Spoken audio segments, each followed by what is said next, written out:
Et pour aborder ce sujet, nous avons le plaisir d'accueillir au bout du fil Dr Yousra Chaaben. Vous êtes professeur en relations internationales. Bonsoir. Bonsoir, Dr Yousra.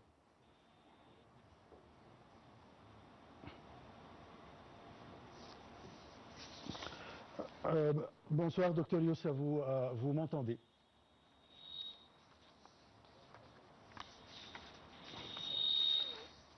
Alors, je rappelle que les débats internationaux s'intensifient autour de la réglementation mondiale de l'intelligence artificielle et de ses implications géopolitiques. Comment analyser la montée des cyberattaques et des guerres numériques, désormais considérées comme un nouveau champ de confrontation entre non seulement les États, mais aussi les entreprises et les organisations internationales. Enfin, apparemment, nous avons rejoint Dr Yousra Chaaben. Vous m'entendez? Bonsoir. Oui, je vous entends. Bonsoir.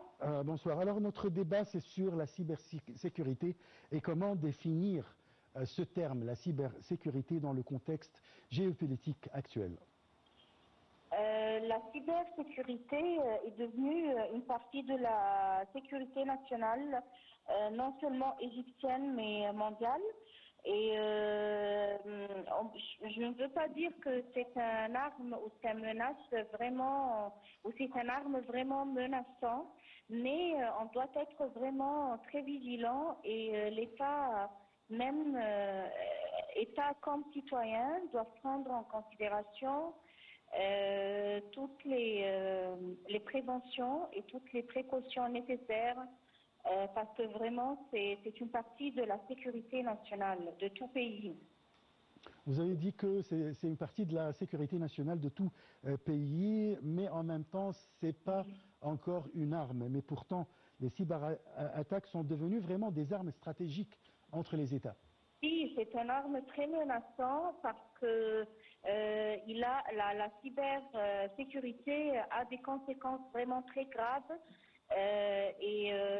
Sans l'idée des conflits traditionnels ou d'un débat ou même d'une attaque traditionnelle, attaque armée, mais c'est plutôt une attaque qui a des conséquences graves sur la population sans même bouger un seul soldat. C'est pas du tout l'idée, si on la définit bien, c'est pas du tout l'attaque traditionnelle ou armée qu'on connaît avec des soldats ou des machines, etc. C'est pas du tout ça. C'est une attaque qui peut avoir des conséquences beaucoup plus graves sans même, comme je vous dis, sans bouger une seule arme ou un seul soldat en fait. Oui, c'est exactement la question que je voudrais vous poser. Les guerres numériques peuvent-elles être aussi dangereuses que les conflits militaires traditionnels? Oui, bien sûr, c'est très dangereuse parce que, comme vous savez maintenant, à titre d'exemple, si on parle des réseaux sociaux, on voit tous les jours et à tout moment que l'information, elle se diffuse dans une seconde. Alors, considérant que ces informations sont utilisées de manière négative d'un pays ennemi ou d'un pays qui n'est pas du tout sur les mêmes longueurs d'onde ou les stratégies, etc. Et donc maintenant, le consommateur ou le citoyen normal, il est toujours branché à tout ce qui est réseaux sociaux. Je ne veux pas dire qu'il accepte toute information, mais l'information, elle est facilement diffusée à tout niveau, citoyen ignorant comme citoyen éclairé. Et donc, la cybersécurité n'est pas seulement un terme simple, mais c'est une attaque et qu'on doit la prendre en considération, État comme citoyen. Nous tous, citoyens, on doit savoir comment se protéger des cyberattaques pour une cybersécurité et en même temps l'État a des stratégies particulières pour se conserver et se protéger de ces attaques cybraniques. Oui, parfait. Alors, En fait, d'ailleurs, comment protéger les infrastructures critiques contre les attaques informatiques?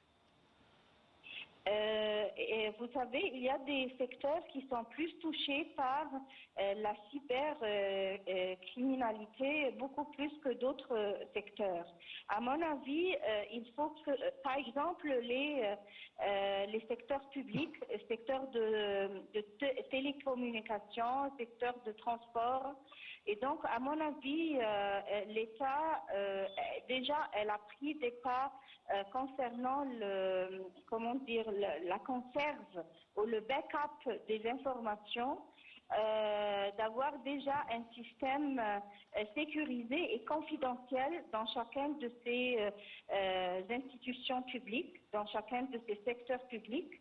Et ce qui concerne le citoyen, il doit avoir le réflexe normal de changer, par exemple, les mots de passe, avoir des mots de passe beaucoup plus complexes et beaucoup plus sophistiqués que prévu ou que normal. Il doit avoir des mots de passe et des réflexes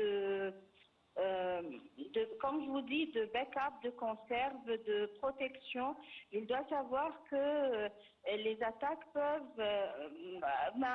je pense que tout le monde a, par exemple, été victime de ça. Hein. Oui. Et malheureusement, les femmes aussi sont plus visées ou plus lésées de ces attaques, beaucoup plus aussi. Alors, comme je vous dis, c'est vraiment très dangereux. C'est pas seulement au niveau national, mais au niveau mondial et au niveau citoyen et personnel, tous les jours aussi, quotidiennement. Vous avez parlé de la circulation des informations falsifiées et en quelques secondes, tout le monde reçoit le même message. Même oui, si oui. Alors la désinformation et les campagnes de manipulation font-elles partie de cette guerre numérique? Les informations falsifiées? Oui. Vous savez, moi j'ai vu une initiative du ministère, du Conseil des ministres en fait, qui arrive à comparer l'information falsifiée oui. et l'information correcte ou l'information vraie. Et donc, il faut être, nous, comme citoyens, il faut qu'on soit vigilants et aussi avoir le réflexe civique. C'est-à-dire, si je trouve que cette information, elle n'est pas du tout intéressante à mon pays, elle est plutôt négative pour mon pays, je dois me protéger et protéger tous mes concitoyens, en fait, tous mes confrères. Et donc, on doit être, comme vous dites, prudent et vigilant. Et patient, en fait, on doit vraiment s'assurer de la source de l'information. Et l'État, comme je vous dis, de sa part, elle essaye via les réseaux sociaux du Conseil des ministres, a priori, de diffuser ou de montrer vraiment l'information falsifiée et l'information correcte. N'oublions pas que la cyber... cette crime qui attaque cette sécurité nationale, elle essaye de, comment dire, on le dit en arabe ou on le dit que de faire de chacun de nous dans une île séparée.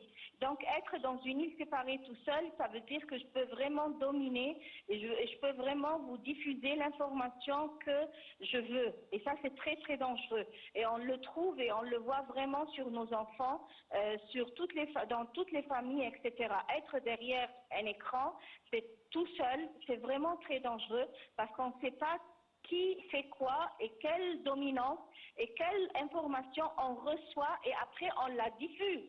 Alors c'est vraiment très dangereux et beaucoup plus dangereux qu'une attaque armée normale ou traditionnelle. Ouais. Une dernière question, docteur Yosra. Quel est le rôle de la coopération internationale dans la lutte contre la cybercriminalité? à mon avis, on doit avoir des collaborations digitales, des collaborations mondiales. Peut-être, pourquoi pas avoir. Vous rendez compte, lorsque les Nations Unies a été créées, il y avait une volonté mondiale pour lutter contre X, Y et Z, pour lutter contre des questions particulières qui intéressent beaucoup de populations et beaucoup de pays en ce moment-là, etc. Et donc, à mon avis, c'est le temps de faire quelque chose de mondial, peut-être à cet instar-là, à cette image-là, parce que ça attaque non seulement un pays, mais beaucoup de pays dans des intérêts peut-être communs. Et donc, à mon avis, il faut avoir beaucoup plus de coopération et de collaboration, de partenariat, pourquoi pas des conventions bilatérales ou bien aussi des multilatérales pour avoir enfin, pourquoi pas, un organisme mondial qui lutte contre cette cybercriminalité en fait. Moi, je trouve que ce dossier-là doit être sur la table des grandes conférences et c'est dangereux. C'est clair. Je vous remercie beaucoup, docteur Yousra Chaaben. Je rappelle que vous êtes professeur en relations internationales. Vous avez abordé le rôle de la coopération internationale dans la lutte contre la cybercriminalité, le danger de la désinformation et sur les réseaux sociaux surtout, et comme étant vraiment une sécurité nationale. Alors, on se retrouve dans quelques instants.